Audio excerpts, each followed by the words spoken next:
balls. I mean, his chance to get out of this with his 4 throws. One more, and oh, I love Mewtwo King. Beautiful conversions, man. What's going on, guys? It's Senpai. Just want to let you know that we have some new Smash Brothers Christmas merch. Yes, I know, finally. Where have I been all these years? Released a Smash Bros shop. You'll find all sorts of different shines and minimalist designs. Personally, I think the Stitch Face mug is pretty nice, but you have to order in the next few days if you want to get this by Christmas, and the holiday shirts are only going to last for another week. Listen, I get it. You're that guy who goes to Smash Fests and tournaments without a Smash Brothers shirt. What are you doing, man? You gotta have a Smash Bros shirt. If you're not even gonna rep your favorite video game, what kind of person are you? The links will be down below, and you only have a few more days if you want to get these by Christmas, so don't wait. And now back to the video. What's up, guys? It's Senpai. So I finally get my dojo back on track, so now I can start uploading more frequently, so I'm super pumped about that. So expect a video once a week for the rest of 2018.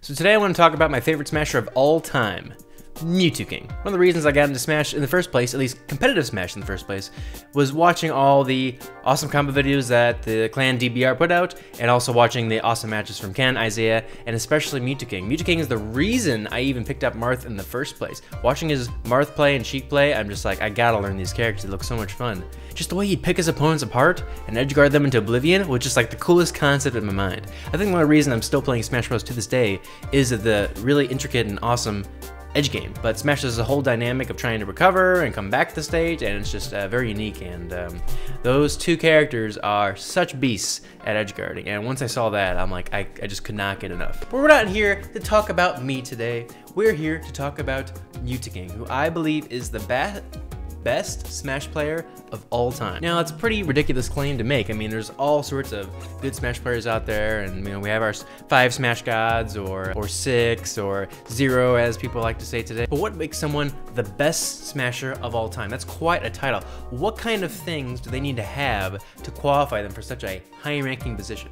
Well, I have a few things that I think you agree with that puts Mewtwo King in the #1 spot by far. It's no secret that Mewtwo King plays a lot of Smash games. In fact, he plays all 4 of them. Typically, he plays Melee and whatever the newest Smash Bros game that's out right now. So, soon to be Ultimate, Mewtwo King plays Melee at the highest level. He played Brawl at the highest level for a little period between 2007 and 8. He was top #1 both games. And he's actually very good at Smash 64. He claims that even though he is pretty good, the 1% of players completely destroys him, which, if you've ever seen Smash 64, every hit is basically a death combo.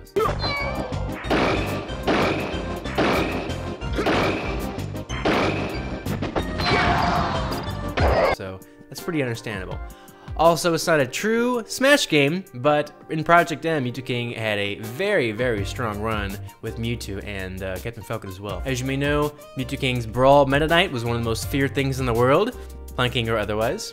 And in Smash 4, Mewtwo King's Diddy, along with his Cloud, made a ridiculous combination, and everybody knew about Mewtwo King's Cloud and just how strong it is, and how that's basically M2K's character, and it kind of even looks like M2K. Recently, there was a tournament at Super Smash Con called Smash Masters, which was basically you had to play all 4 games. You had 4 stocks from Melee, I believe it was 4 stocks from Smash 64, 3 from Brawl, and 2 from Smash 4, and whoever could win the majority of the games out of all 4 of those games was declared the winner. And of course, Mewtwo King took #1 spot. Well, actually, I was surprised, but then I wasn't surprised that Larry Lurr was #2. Only a super balanced player could be able to pull something off like that. The only other Melee god that I know of that's that good at bouncing between games is H-Box. I'm not saying Mewtwo King is #1 in all the games, and I'm not saying he even gets first place, but what I am saying is he's been playing, especially Melee, for over a decade, and he's still getting top 8 to this day. That's actually crazy. Like, you know, if Ken was playing Melee right now, do you think he'd be getting top 8? You know he wouldn't be.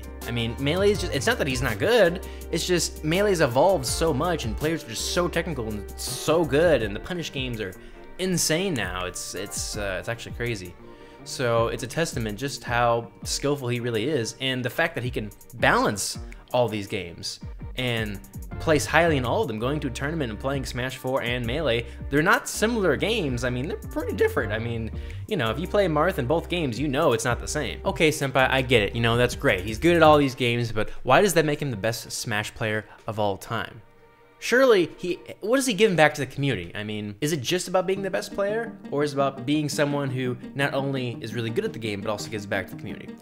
Well, Mewtwo has done that in spades. Unless you've been living under a rock, you are probably aware that Mewtwo's frame data is that of legend.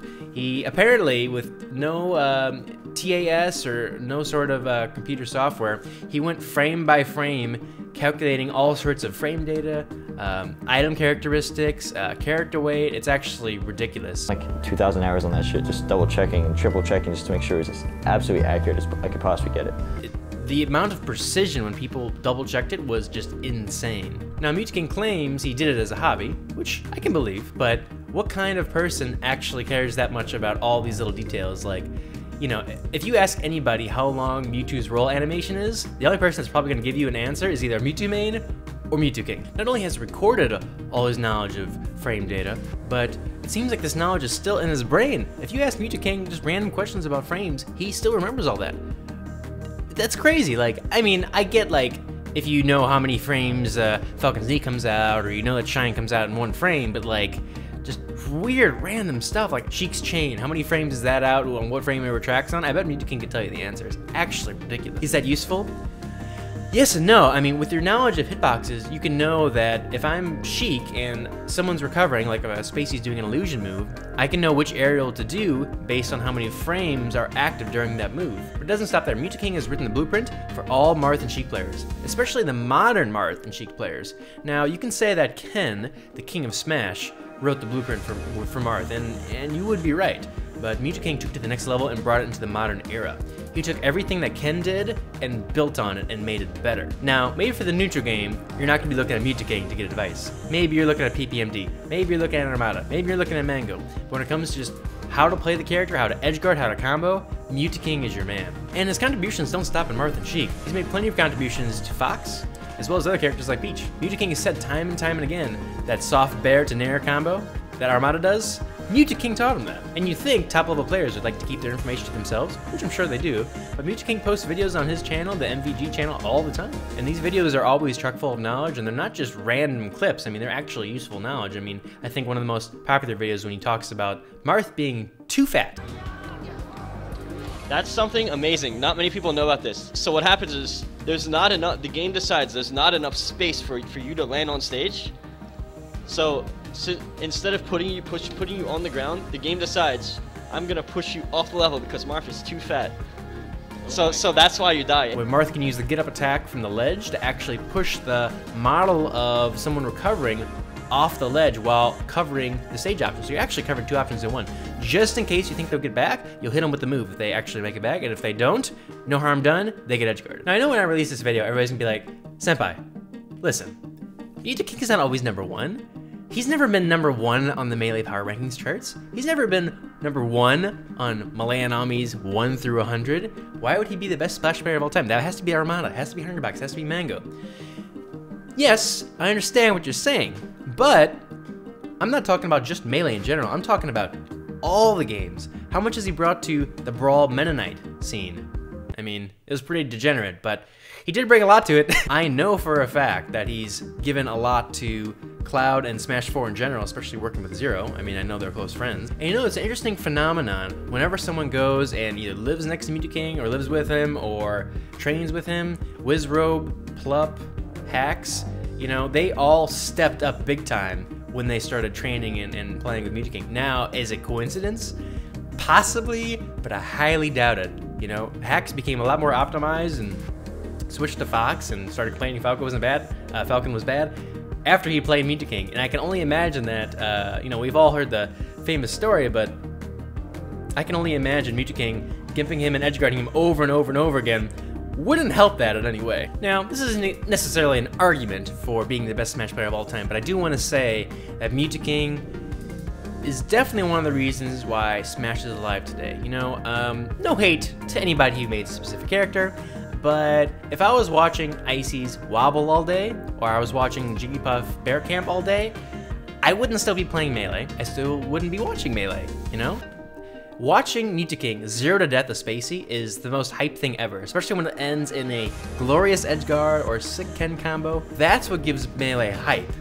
not watching someone get a grab and doing a little 3% pummel infinite. That's not cool. No one enjoys watching that. Besides the Icy mains themselves, no one enjoys watching that. Maybe the Jigglypuff mains get off when Jigglypuff is bear camping, but most people don't like watching that. I mean, floaty matchups are usually pretty painful as it is, but whenever Mewtwo playing, he's either gonna kill himself quickly or kill them quickly. And if it's not quick, he's at least gonna do some crazy stylish combos or just pull out the most ridiculous setups. This guy is in the lab. Mewtwo is still innovating to this day, which is just crazy. He's been playing Melee for so long. I mean, what, competitively?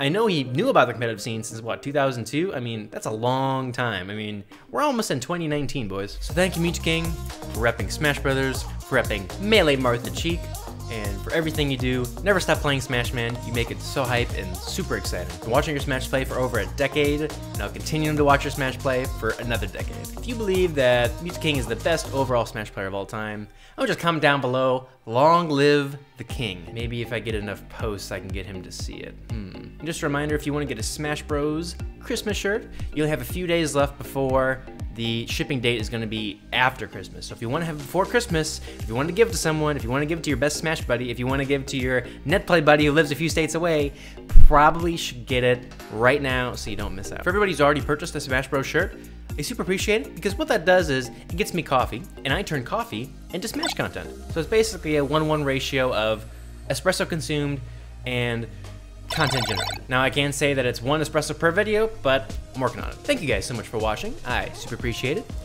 and I'll see you in the next one.